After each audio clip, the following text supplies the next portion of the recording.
not the motor vehicle. I got to go over to get some fingerprints done for one of these schools I'm working in. But got to get on and say something about last night. But first and foremost, let me do the formal introduction. Hey guys, how you doing? Keith K.L. Belvin here, crisis specialist, author, educator, and I pray everything is well with you. Thank you for joining me. If this is your first time being with me on live, appreciate you being here. Make sure you like and share this, okay? And I am on a bunch of different platforms, and I appreciate all of them. And so you can come check me out on whichever one that you're watching me on. Okay. With all of that said, last night, Chris Rock, Will Smith. It'll be the talk for the next week, 2 weeks, 3 weeks, month, whatever. I'm going to talk about it once, maybe twice, because I can't go live on one of the other platforms, so it'll be twice that I talk about it, and then I'm leaving it alone.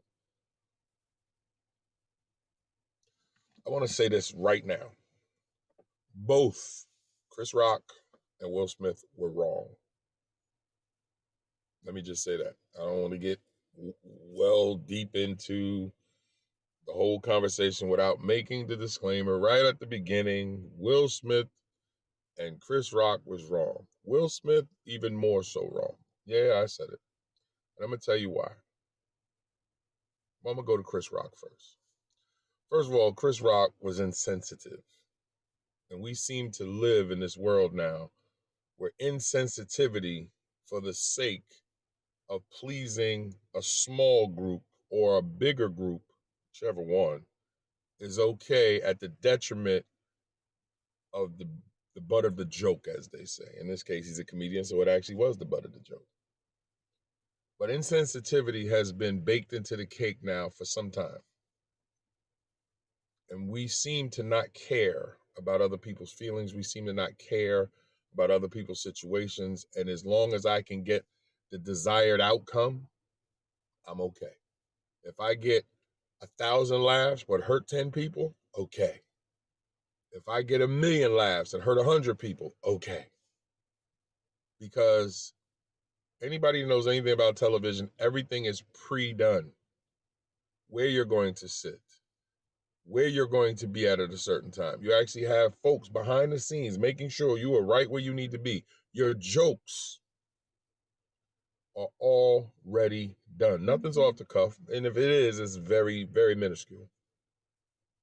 You also know where everybody is going to be sitting.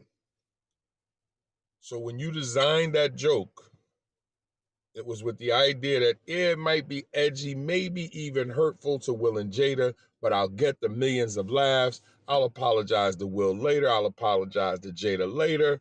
We're good. And again, that's all an assumption because none of us know. But what we do know, what I do know, is that all that was pre-planned in terms of the setup. We don't know how it's going to hit home until it's actually done. And because Jada has had, and since 2018, has mentioned about her hair and mentioned about her feelings about it, what we've seen, we don't know what her internal feelings are. We don't know what her internal struggles are. We don't know what the loss of her hair is doing to her emotionally. And to me, that should have been taken into consideration with any joke that is connected to a medical condition.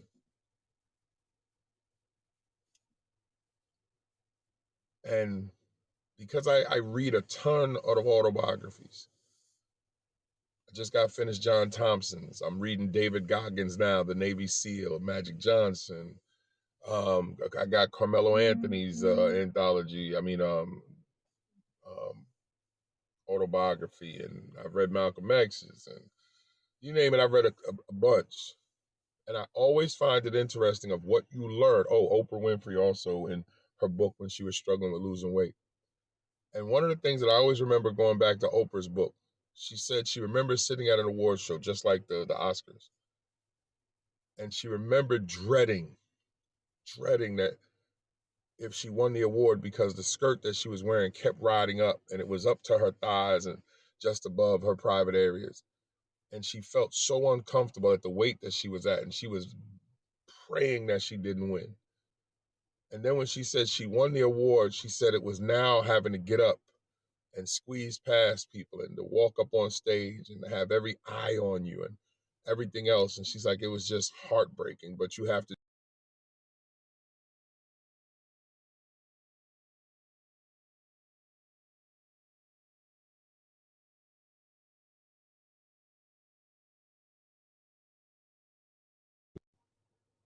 We don't know what's going through someone's mind at those times. We don't know. You have no idea. And because you don't have any idea, you have to accept what the situation is. So we don't know what Jada was going through, except we saw the expression. We saw the expression on her face. We don't know what Will and Jada have been going through. We also don't know what else has been going on. We know about the entanglement. We know about the conversation that Jada put out there about their sex life not being what it was and all this other stuff. That's what they gave the public. We don't know what that is internally, but I can say this. Now going to Will Smith. Chris Rock was 100% wrong, bro. I get it. And as a person who loves his wife and a person who defends his wife and have defended my wife, that's not the way to do it. Because what you did not bring the honor to your wife that you thought. That's not how you should have did it. And that's just my own thought. Comfort your wife. The jokes are going to get past. They're going to get past the jokes. They're not going to, the set is not on you. He's going to say a whole lot of things, probably derogatory, and that's the whole goal. Comfort your wife. Baby, I'll take care of it. Go see that man in private. You want to slap the crap out of him later? Fine. You want to beat him down later? Fine. Comfort your wife at that moment. The disdain look on both of your faces would have sent word to the millions because the camera was already on you as he was joking anyway. You could have sent a strong message with your face from the seat and then went and go saw that man in private and dealt with it any way you chose to in private. But you didn't choose that. And I get it. But don't we teach kids how to deal with when something's not going away? Let me just say this to anybody watching, right? Because I know there's going to be a lot of people like, yo, he did the right thing. Yo, I would have did the same thing. I feel you. Sounds good. But anger is a secondary emotion. Anger is a secondary emotion, meaning she was hurt, he was upset, and then the anger comes. And anytime we give in to anger, we risk losing it all.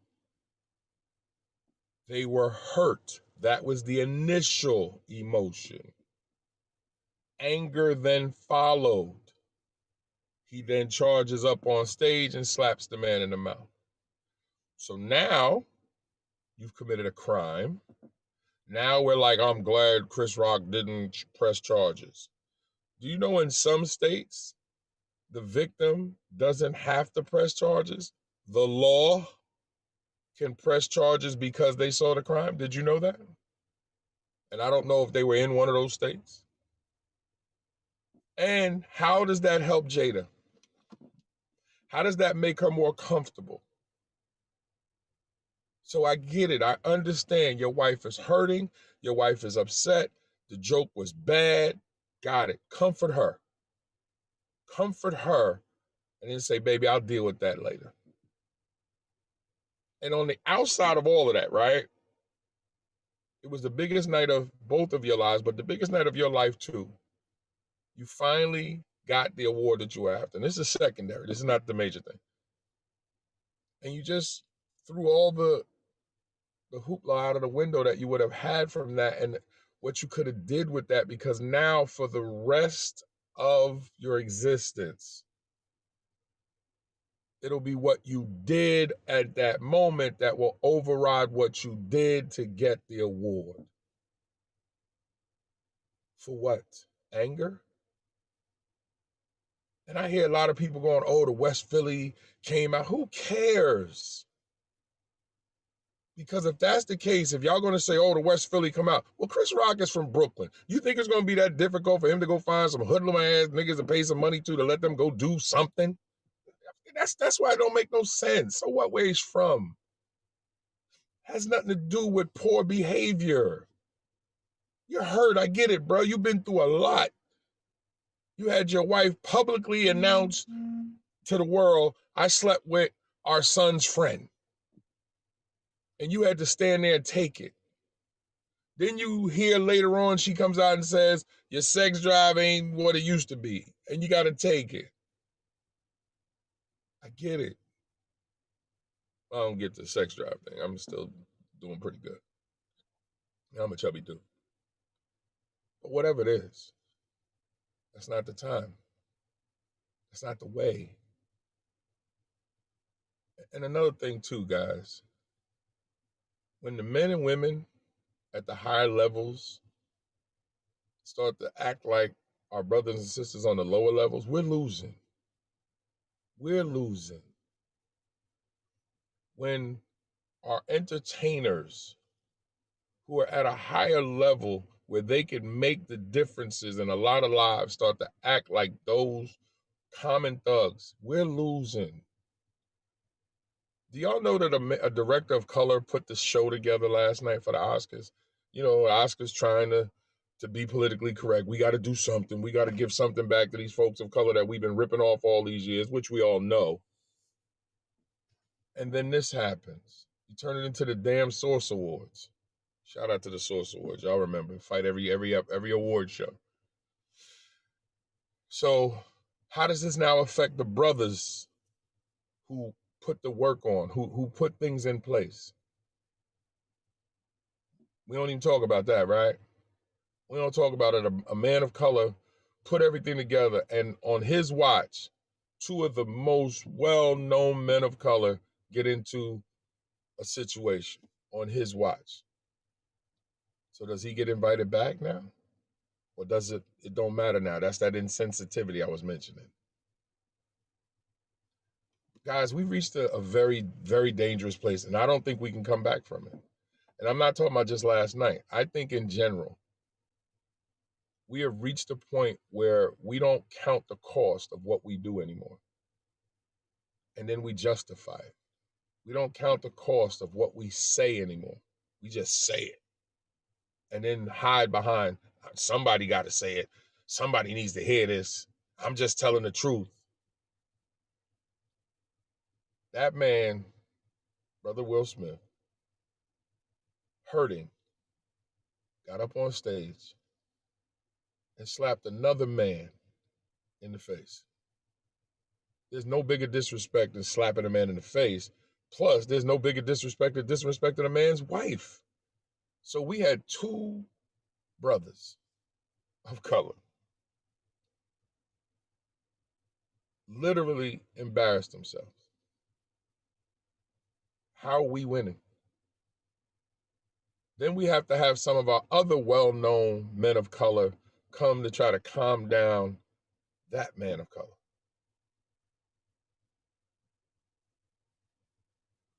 I don't condone. I don't think what he was doing, Jamie was protecting Jada. That's not protecting. She was a no threat. There was no danger to her. He could have comforted her. Comfort your wife in that situation. And we don't know what Chris Rock meant. I can't get into what Chris Rock meant when Chris Rock already did a documentary on women's hair. He knows how women of color feel about their hair. And when you wrote the joke, you knew there was a chance it could be taken in a negative way, but you did it anyway. He gets no respect from me there. Yes, comedy has to be edgy. Yes, comedy has always been edgy. I get it. But there's just supposed to be some lines and some things that we kind of say to ourselves.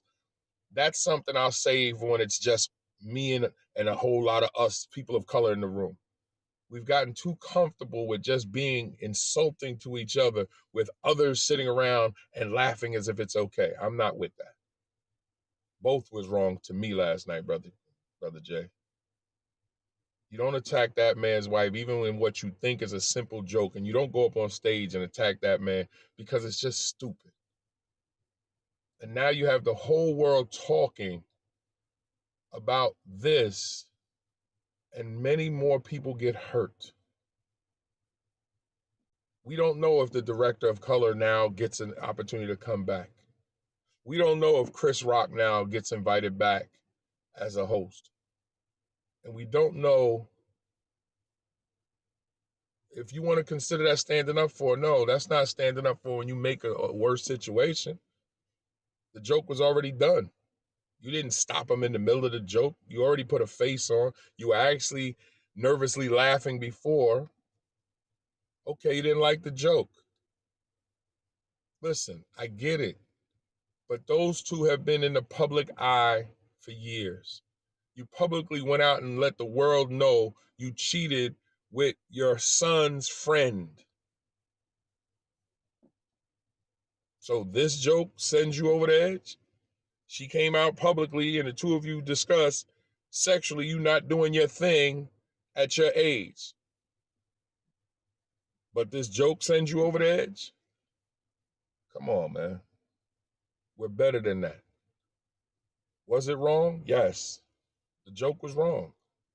But the joke wasn't that deep for the rest of us. It might have been very deep for Jada. So you comfort your wife and then go check that man later. I just told you what I've done in his shoes. I would have comforted my wife and went to go talk to that man in private, which I've done. See, everybody doesn't have to see a person get checked. That's ego. If it's really about your wife being hurt, you go check that man privately. You let that man know privately, bruh, I didn't appreciate what you did. I know you had a job to do. I know you was getting your paper. Don't you ever do that again. Now, if you want to get it in with that man privately, get it in. But to walk up on stage and do all that, that's corny. And it's not making the situation better. It makes it worse because now all the attention, not just on the joke, but now the entanglement and everything else comes back to the table. So now you're out. Now you created a bigger situation for both of you to deal with. So how did that help anything? How did that defend Jada? When now you bring her past back to the table to be discussed. Now people will go back and overanalyze everything that went on when she had the affair or whatever that was, the entanglement as she called it. Going through trying to find more and more dirt. You created a bigger problem than you actually fixed.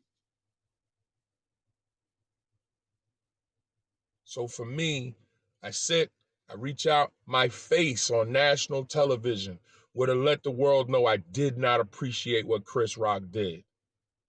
Let them run with that story in the morning. I'll do all my interviews. I'll thank everybody for me winning my first Oscar. But in the back of my mind, I'm going to see Brother Rock at a different time. And he's Will Smith making $20 million a movie. You don't think he can send word to Chris Rock, I need to see you privately? In an instant, in a heartbeat. If Denzel and Tyler Perry can come over to calm you down, one of our best actors and one of our most wealthy producers, directors, producers, whatever, can come over to have conversation with you to get you to calm down, you can get word to Chris Rock, we need to talk. So that's not the move last night. We're too quick to make it about ourselves and not realize how much damage we do to the brothers and sisters around us. Because we want absolution right then and there. Oh, he got, you made a joke about what? We gonna talk about it right then and there. Come on, man. Comfort your wife. Put the scowl on. Tap your foot. Let the whole world know you upset. And then go talk to that man in private. Give that man an opportunity to apologize for his foolishness. Give that man an opportunity to explain why he even chose that stupid joke. So now you put the man in a box. You slap him. So now the whole world gonna punk him. And now the whole world gonna clown you. And who's winning? Everybody that don't like either one of you. You see what happens when you let the monkeys get on stage? You see what happens when you get a monkey's money? You see what happens when you let a monkey direct it? Understand that when you get to certain levels, things are greater than you. Now, that doesn't discount the wife. No, no, no. You cover your wife. You protect your wife's integrity. You get closer to her. You pull her closer. You give her physical contact. You let her know, I understand you're hurting. I got this. And you make sure, and you just rock back and forth because you calm yourself, because you want to make sure your words are clear when you speak to that man about what he said about your wife or how he made your wife feel. You don't give in to the secondary emotion. You don't give in to the anger when the hurt is the actual emotion. But we're so quick to embrace the anger because often that's what many of us have. Many of us don't understand that the initial emotion is what we got to deal with. And that if you deal with the initial emotion, you don't even have to think about the second one. It disappears. And I know it's not the norm. I know it's not what most people are used to. Most people are used to just firing off on the anger, getting into it, putting your hands on somebody. At what cost? And I always love when I hear kids say this, but I notice that I hear it often from adults. I don't care. Okay. Okay. We just watched Sister Ketanji Brown. I always get her name. Ketanji Brown. What's her name? She just got or attempted to obliterate her character. She had to go through those Senate hearings and have people question her moral integrity, her intelligence, her background, even her religion. And she never uttered a negative word. She never let what they said get in.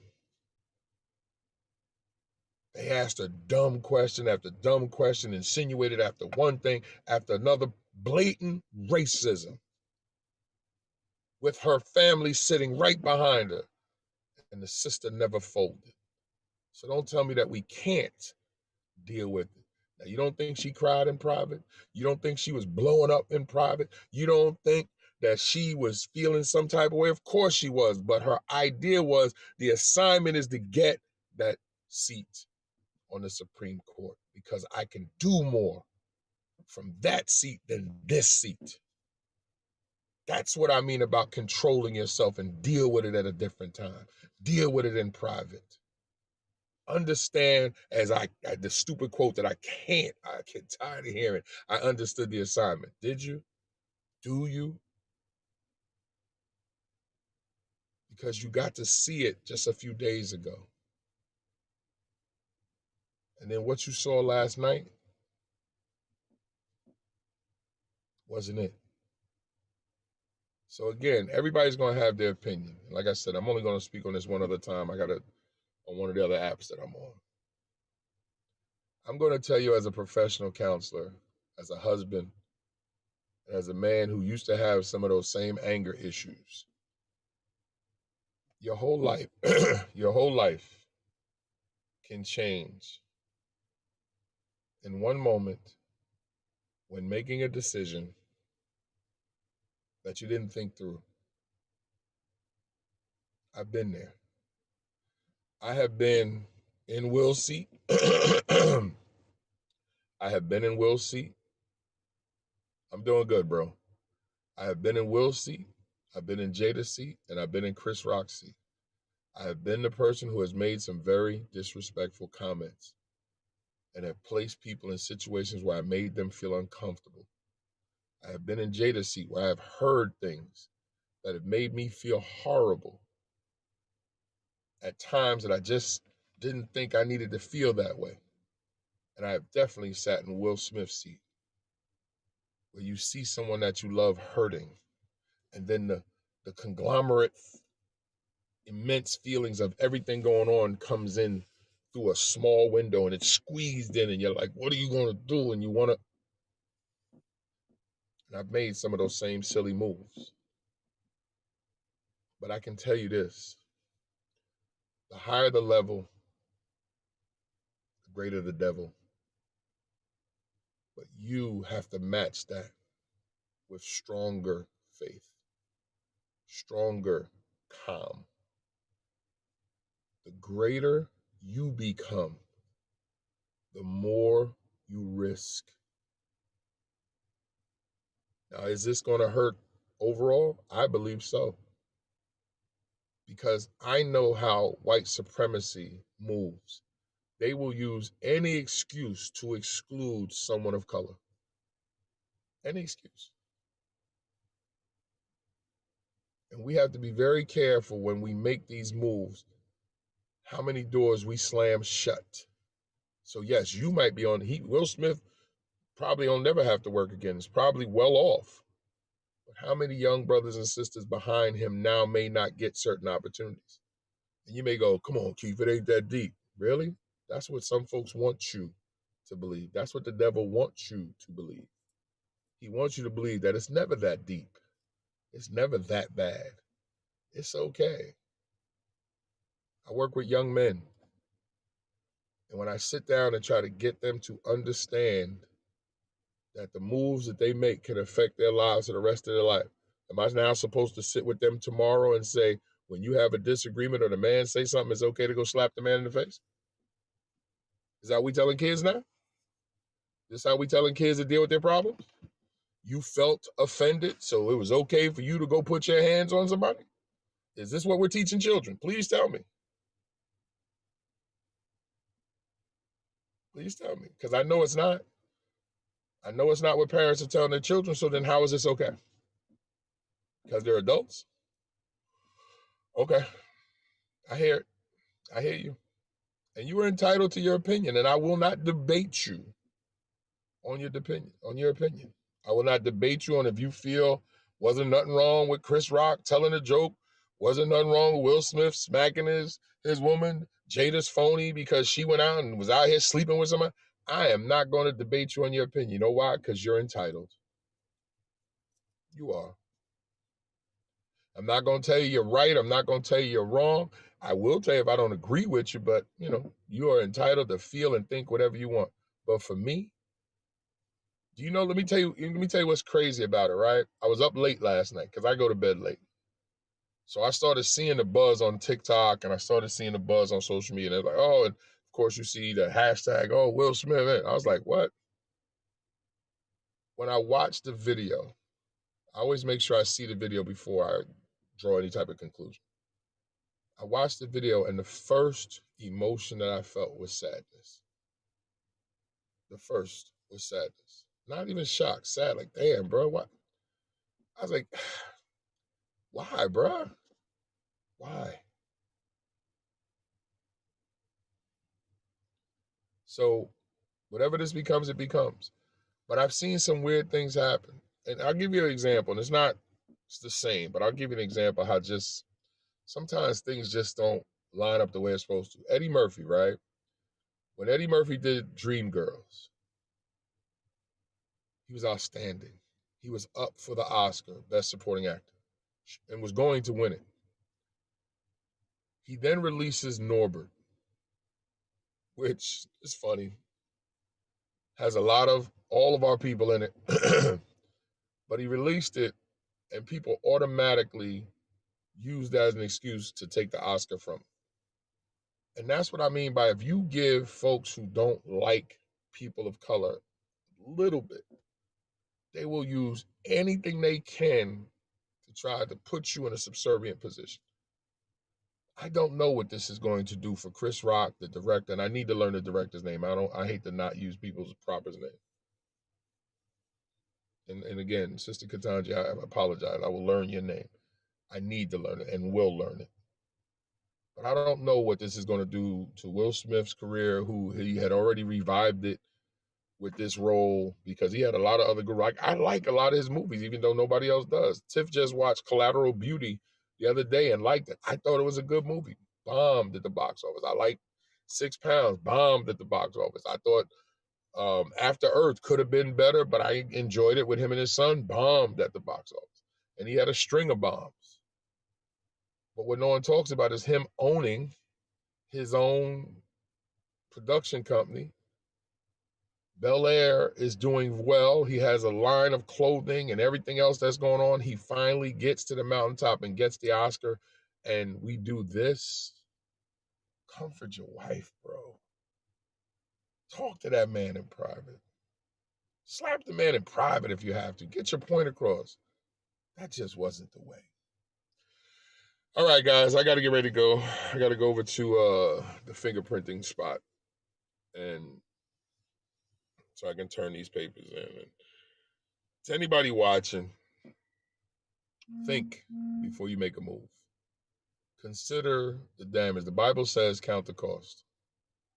The Bible says count the cost.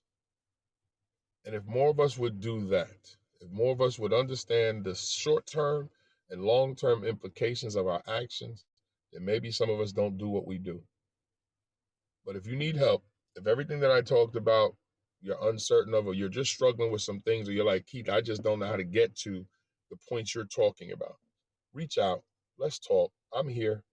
My link is in my bio. Go to my bio. You'll see where it says discovery call. Click that link, fill out the form, and you can set up a call to see me. I would love to have a conversation with you. And if you need you too, brother. Okay, brother Jay, appreciate you. Thank you for coming in, and thank you for your opinion, bro. I appreciate you. If you need help, if you need someone to talk to, professional help. I am a professional counselor. If you need professional counseling, then reach out. I would love to sit down and see if I'm the person that can help you. Okay? I want you to have a great, blessed day. And before I go, please, if you're on Facebook, check out Ethel and Annie Mae's Soul Food Kitchen. Definitely check her out. And make sure that you support who and what she's doing. She's a Brooklyn chef, Chef Danielle Moore, and she owns her own establishment in Brooklyn, 497 Albany Avenue in the Crown Heights section of Brooklyn. And she's not just my friend. She's also a woman of color who's doing great business and trying to keep her doors open to support the communities that surround her shop. And I know at times she struggles because we just don't seem to support our own. And if we're going to be so adamant about Will defending Jada, let's defend all our sisters.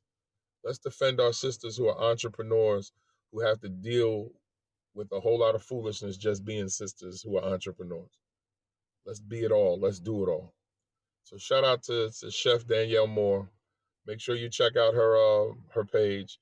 Also on Instagram, Ethel and Annie Mae's Soul Food, 497 Albany Avenue, Brooklyn, New York. She also vacuum seals. I know she was. I have to check, make sure she still is. She vacuum seals meals and sends them out. She also sends out cakes in a jar, which are fantastic. You can find everything on her website, ethelandanniemays.com website. All right? Guys, have a wonderful day. I pray this made a difference. I pray this hit home. I pray this gave you something to think about, talk about, because it's going to be talked about all day. Have a wonderful day, guys. God bless.